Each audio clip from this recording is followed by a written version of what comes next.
Assalamualaikum warahmatullahi wabarakatuh.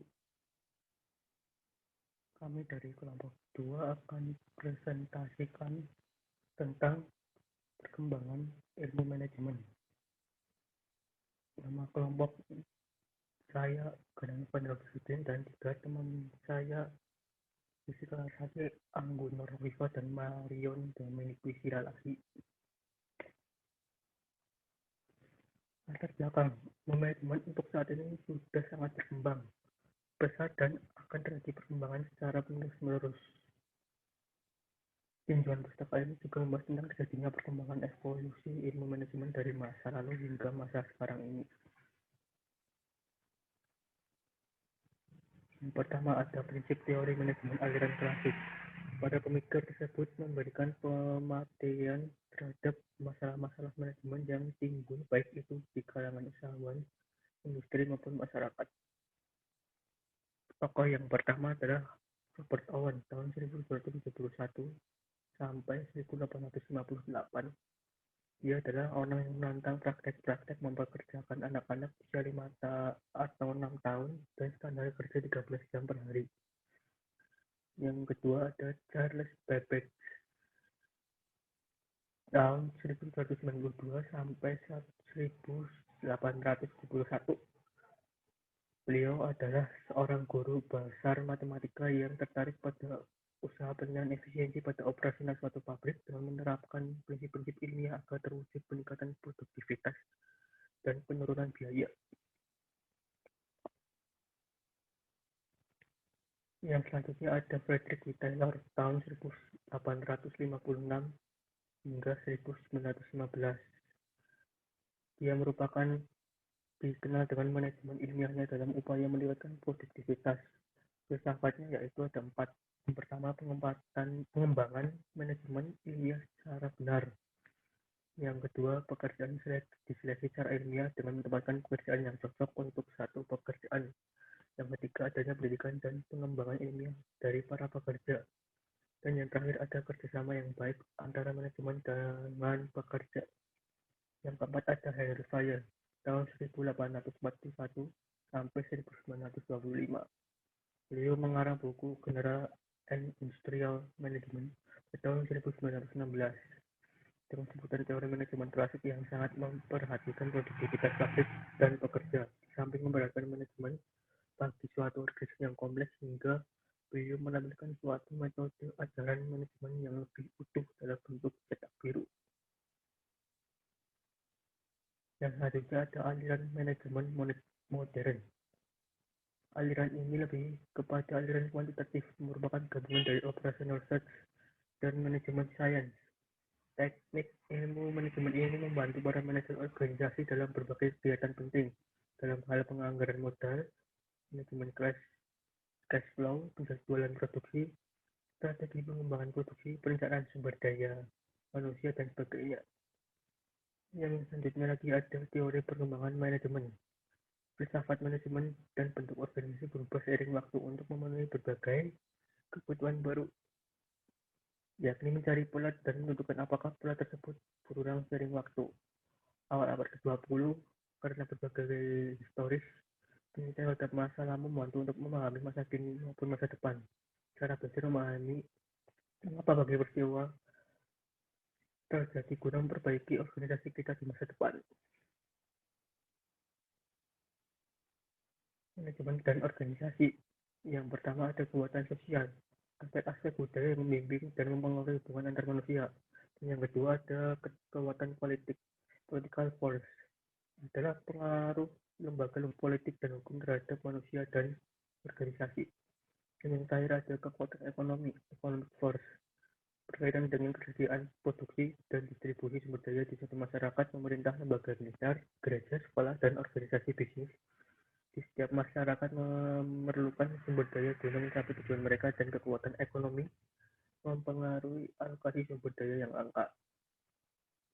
Perhati manajemen. Pada tahun 1993, Bain & Company memulai suatu riset proyek mewawancarai dan mensurvei ribuan eksekutif perusahaan dan teknik manajemen populer.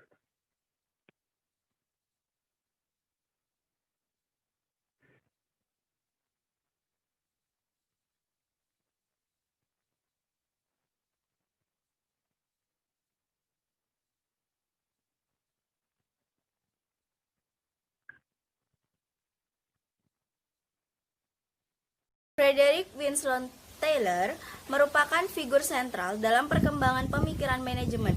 Dia merupakan kontributor paling berpengaruh dalam bidang manajemen dan sejarah bisnis. Karya-karyanya lebih bersifat pembaharuan dan beliau mengutarakan gagasan tentang pengelolaan secara efisiensi dengan berani memberikan upah yang lebih tinggi kepada karyawan.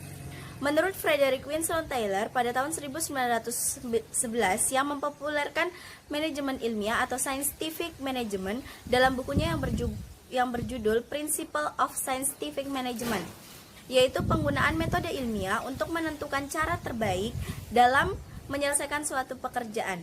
Taylor menjelaskan ilmu manajemen sebagai ilmu pengetahuan, mempunyai ciri-ciri sebagai berikut. Yang pertama, adanya kelompok manusia, yaitu kelompok yang terdiri atas 2 orang atau lebih. Yang kedua, adanya kerjasama dari kelompok tersebut. Yang ketiga, adanya kegiatan usaha. Dan yang keempat, mempunyai tujuan. Yang berikutnya yaitu para ahli Karl Barth, Henry Gade, dan Maurice Cooke pada tahun 1920. Manajemen ilmiah mencapai kedewasaannya pada tahun 1920. Kemajuan ini dibantu oleh murid-murid Taylor, yaitu Karl Barth, Henry Gade, dan Maurice Cooke. Dalam pandangan Henry Gade yang pernah bekerja bersama Taylor di Midleaf Steel Company, ide bahwa seharusnya seorang mampu menjadi pimpinan, memberi pendidikan kepada karyawan untuk bersifat rajin dan kooperatif. Selanjutnya yaitu Frank B. Gilbert pada tahun 1868 hingga 1924 dan Lillian M. Gilbert pada tahun 1878 hingga 1972. Mereka berdua adalah pasangan suami istri yang mengembangkan manajemen ilmiah lebih jauh lagi. Keluarga Gilbert berhasil menciptakan mikrokan oleh pekerja dan lamanya waktu yang dihabiskan untuk melakukan setiap gerakan tersebut. Jadi gerakan yang sia-sia yang luput dari pengamatan mata telanjang dapat diidentifikasikan dengan alat ini untuk kemudian dihilangkan. Keluarga Gilbert menemukan time and motion study yang digunakan untuk menyusun skema klasifikasi untuk memberi nama 17 gerakan tangan dasar yang mereka sebut dengan Der Blitz. Dengan menggunakan teknik-teknik Gilbert, tukang baku dapat lebih produktif dan berkurang kelelahannya di penghujung hari. Selanjutnya yaitu karakteristik manajemen ilmiah. Karakteristik manajemen ilmiah ada 3. Yang pertama pendekatan umum, yang kedua kontribusi, dan yang ketiga kritik. Setiap karakteristik tersebut mempunyai poin-poin tersendiri. Yang pertama yaitu pendekatan umum. Yang pertama, membuat metode standar untuk melakukan setiap pekerjaan. Yang kedua, memilih pekerja dengan kemampuan yang sesuai untuk setiap pekerjaan. Yang ketiga, mengajarkan metode standar kepada pekerja. Yang keempat, membantu pekerja dengan merencanakan pekerjaan mereka dan menghilangkan gangguan. Dan yang terakhir, memberi insentif gaji untuk pekerja yang menghasilkan output lebih banyak. Yang kedua yaitu kontribusi. Yang pertama, menunjukkan pentingnya kompensasi bagi kinerja. Yang kedua, menggagas penelitian yang saksama terhadap tugas dan pekerjaan. Dan yang terakhir, menunjukkan pentingnya seleksi dan pelatihan personal. Dan yang terakhir, yang tadi kritik. Kritik juga mempunyai beberapa poin-poin. Yang pertama, tidak mementingkan konteks sosial, pekerjaan, dan kebutuhan pekerja yang lebih banyak. Yang kedua, tidak mengakui keragaman individu. Dan yang terakhir, cenderung menyeragamkan pekerja serta mengabaikan ide-ide dan saran mereka. Kedua yaitu organisasi birokratis.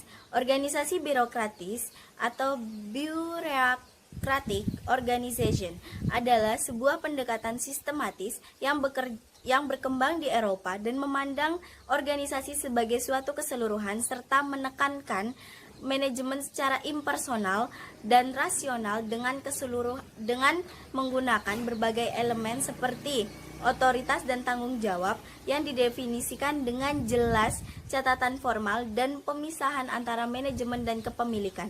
Ada beberapa pendapat dari seorang ahli, Max Weber, pada tahun 1864 hingga 1920. Max Weber adalah seorang ahli sosiologi modern dan sejarah asal Jerman yang menggambarkan suatu tipe ideal organisasi yang disebut birokratis.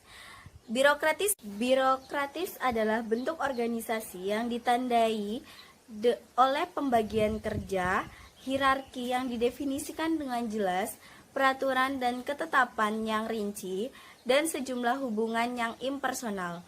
Weber sadar bahwa bentuk birokratis yang ideal itu tidak ada di dalam realita. Dan karakteristik birokratis Weber yang pertama yaitu pembagian kerja dengan otoritas dan tanggung jawab yang ditentukan secara jelas. Yang kedua, posisi dalam organisasi diatur berdasarkan suatu hierarki otoritas. Yang ketiga, manajer mematuhi aturan dan prosedur yang akan menentukan perilaku yang dapat diandalkan dan diprediksi.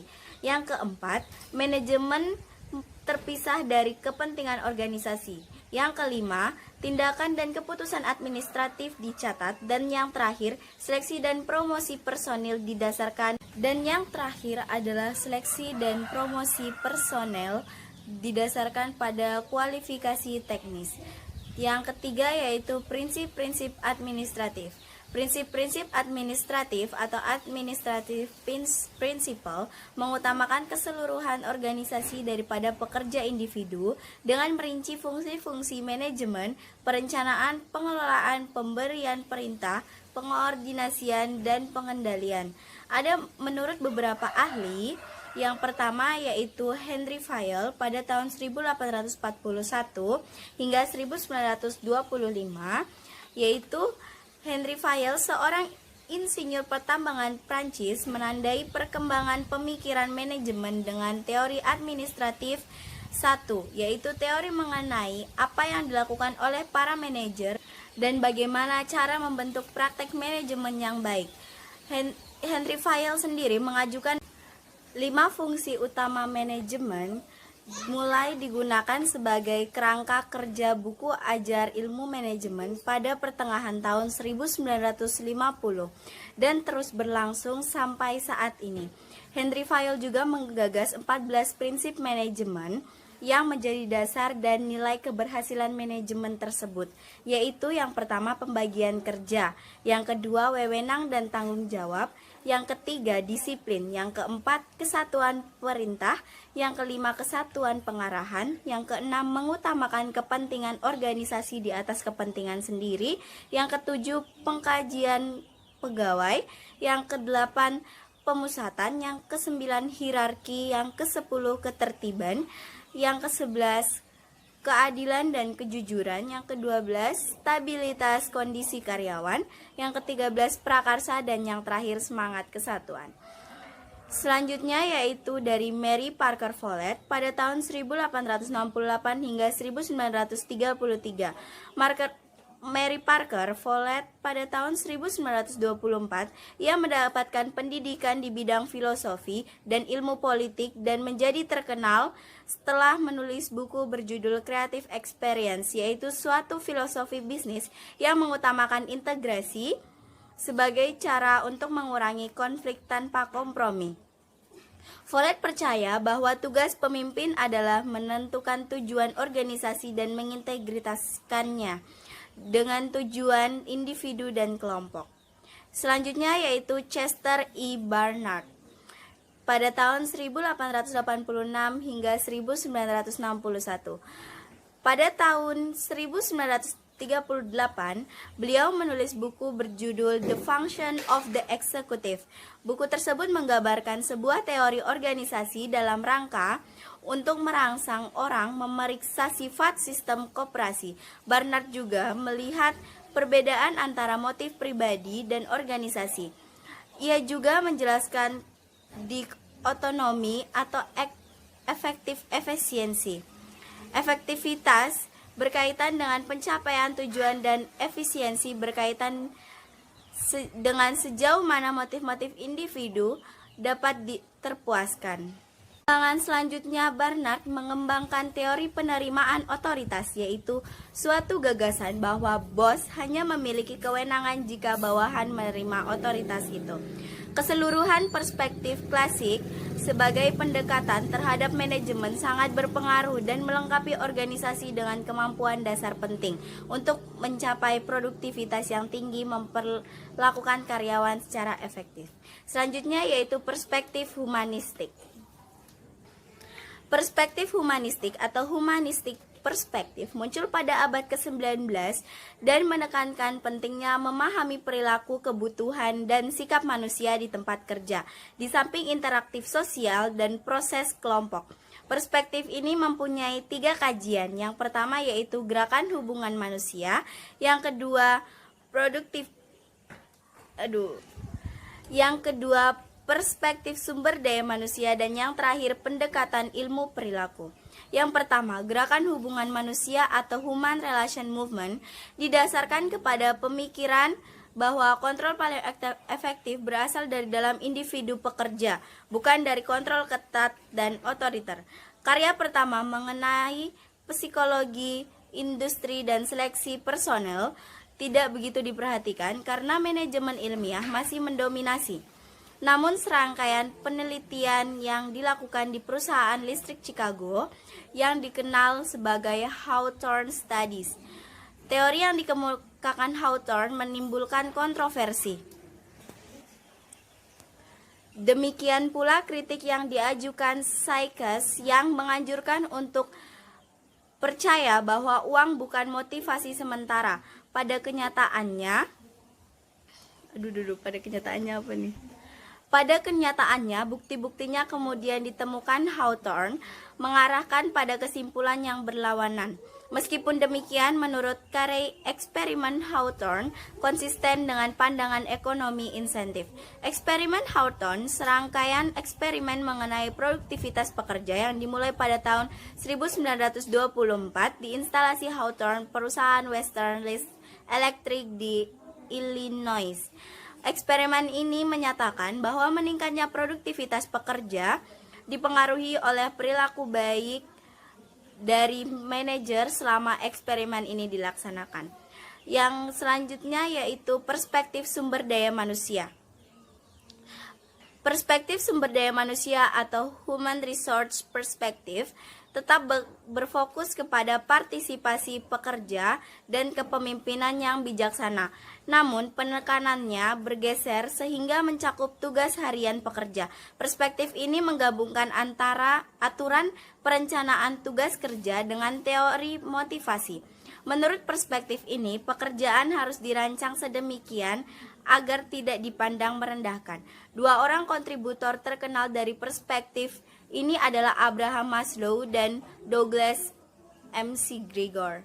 Yang pertama adalah Abraham Maslow pada tahun 1908 dan hingga 1970. Abraham Maslow. Yang kedua dari Douglas McGregor pada tahun 1906 hingga 1964. Douglas McGregor mengajukan 2 asumsi mengenai pekerja. Yang pertama yaitu teori X yang menyatakan bahwa rata-rata pekerja itu malas, sedikit bekerja dan kemungkinan bekerja sedikit. Oleh karena itu, manajer harus melakukan supervisi dan kontrol serta memberi imbalan dan hukuman. Yang kedua yaitu bahwa pekerja tidak malas, ingin bekerja dengan baik dan pekerja suka bekerja. Manajer harus memberikan kesempatan kebebasan untuk berpikir dan menciptakan kreativitas. Selanjutnya akan dijelaskan oleh teman saya yang bernama Anggun. Perspektif ilmu manajemen. A. Penelitian operasi. Berkembang dari kelompok-kelompok militer di Perang Dunia II atau yang disebut tim operasional di Inggris dan tim riset operasi di Amerika Serikat. Di bidang ini terdiri atas pembuatan model matematika dan penerapan teknik-teknik kuantitatif lain untuk memecahkan masalah-masalah manajerial. B. Manajemen operasi. Bidang manajemen yang berspesialisasi dalam produk fisik, barang atau jasa.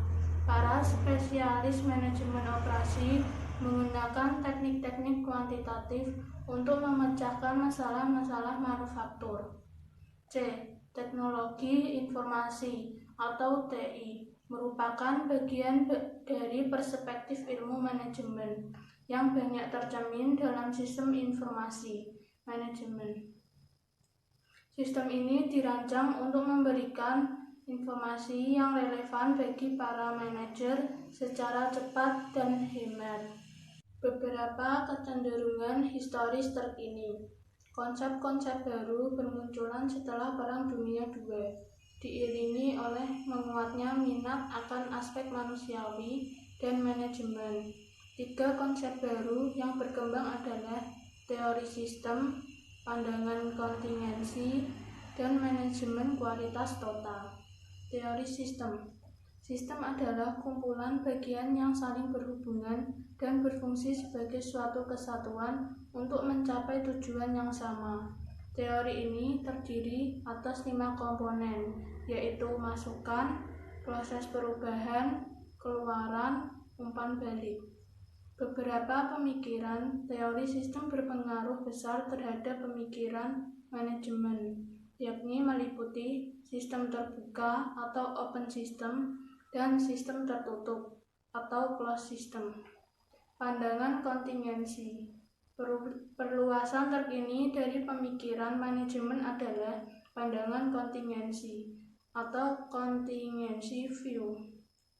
Perspektif klasik merupakan pandangan universalis, yaitu apapun yang berhasil diterapkan di suatu organisasi atau gaya kepemimpinan struktur birokratis dapat diterapkan di organisasi lain.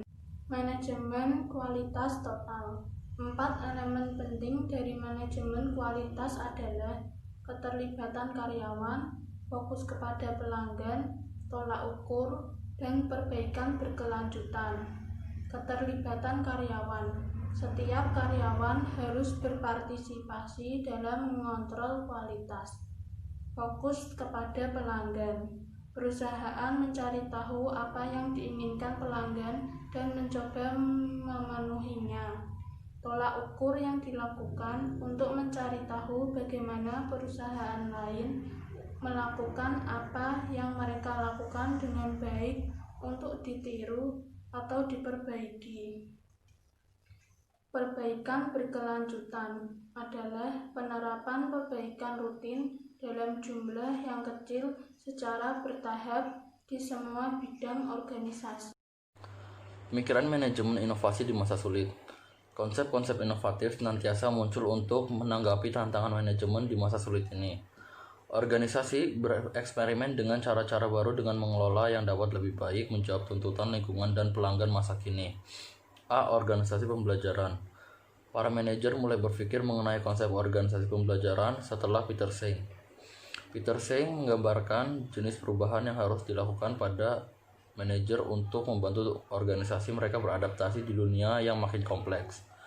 Organisasi pembelajaran didefinisikan sebagai organisasi yang berupaya mengenali dan memecahkan masalah, sehingga memungkinkan organisasi tersebut untuk senantiasa bereksperimen, berubah, dan melakukan peningkatan perkembangan belajar dan mencapai tujuan. Pemikiran penting dalam organisasi jenis ini adalah pemecahan masalah yang berseberangan dengan organisasi tradisional yang mengutamakan efisiensi. B. Mengelola tempat kerja berbasis teknologi. Saat ini banyak karyawan yang mengerjakan sebagian pekerjaan mereka dengan komputer dan bahkan bekerja dengan tim virtual yang terhubung secara elektronik dengan kolega mereka di seluruh dunia. Karena teknologi telah mengambil alih pekerjaan, sehingga para pekerja pun dapat menggunakan pikiran dan kemampuan mereka dengan lebih leluasa. Manajemen rantai pasokan di era teknologi sekarang dalam memasokkan bahan baku hingga mendistribusikan kepada pelanggan akhir menggunakan teknologi elektronik untuk dapat menghubungkan satu pihak dengan pihak yang lain.